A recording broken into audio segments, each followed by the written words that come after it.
Iran Israel സംഘർഷം രൂക്ഷമാകുമ്പോൾ അതിൽ ഏറ്റവും കൂടുതൽ ചർച്ച ചെയ്യപ്പെടുന്നത് മറ്റൊരു രാജ്യമാണ്, അത് പാകിസ്ഥാനാണ്. അതിന് പ്രധാന കാരണം കഴിഞ്ഞ കുറച്ച് ദിവസങ്ങൾക്ക് മുമ്പ് ബെഞ്ചമിൻ നെതന്യാഹു പരസ്യമായി പറഞ്ഞത് ഞങ്ങളുടെ അടുത്ത ലക്ഷ്യം പാകിസ്ഥാനാണെന്നാണ്. ലോകത്തെമ്പാടും ഭീകരവാദം കയറ്റിയയക്കുകയും അവർക്ക് പ്രോത്സാഹനം നൽകുകയും ചെയ്യുന്ന ഭരണകൂടമാണ് പാകിസ്ഥാന്റെ. അതുകൊണ്ട് കൂടിയാകണം ബെഞ്ചമിൻ നെതന്യാഹു അങ്ങനെ പറഞ്ഞത്. ഏതായാലും ഇതിൽ ഭയചകിതരായ പാകിസ്ഥാൻ പാർലമെന്റ് യോഗത്തിനിടയിൽ ഇത് ചർച്ചയാക്കുകയും ചെയ്തു. ഇറാൻ പിടികൂടിയാൽ ഇല്ലെങ്കിൽ ഇറാൻ വീണാൽ അടുത്തത് തങ്ങളാകുമെന്ന് പാകിസ്ഥാൻ പരസ്യമായി പറയുകയും ചെയ്തു. അതിനിടയിലാണ് പുതിയൊരു വാർത്ത എത്തുന്നത്. ഇറാന് പാകിസ്ഥാൻ ആയുധങ്ങൾ നൽകിയെന്നൊരു വാർത്തയാണ് ഇപ്പോൾ പുറത്തു വരുന്നത്.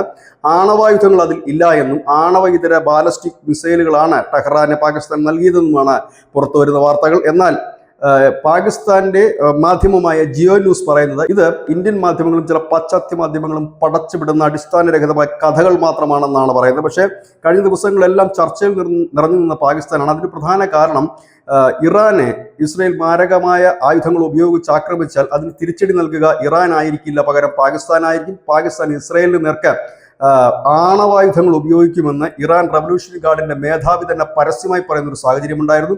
പിന്നീട് അതിനെ പാകിസ്ഥാൻ തള്ളിപ്പറഞ്ഞു. ഇപ്പോഴിതാ ബാലിസ്റ്റിക് മിസൈലുകൾ നൽകി എന്നുള്ള വാർത്തകൾ വരുമ്പോൾ അത് ജിയോ ന്യൂസ് തള്ളിക്കളഞ്ഞിരിക്കുന്നു. അവർ പറയുന്നത് ഇത് ഇന്ത്യൻ മാധ്യമങ്ങളും ചില വിദേശ മാധ്യമങ്ങളും കെട്ടിച്ചമയ്ക്കുന്ന കഥയാണ്, ഇതിൽ വാസ്തവമില്ല എന്നാണ്. പക്ഷേ നമുക്കറിയാം ഇറാൻ പാകിസ്ഥാൻ ആക്സസ് കഴിഞ്ഞ കുറേ കാലമായി തുടരുന്ന ഒന്ന് തന്നെയാണ്. അയത്തുള്ള ഖൊമേനിയുടെ ഒരു വലിയ നീക്കം ഇതിനായിട്ട് തന്നെ മാസങ്ങൾക്ക് മുമ്പ് തന്നെ ഇല്ലെങ്കിൽ വർഷങ്ങൾക്ക് മുമ്പ് തന്നെ തുടങ്ങിയിരുന്നു എന്ന് തന്നെയാണ് മനസ്സിലാക്കാൻ കഴിയുന്നത്. News desk news India Malayalam.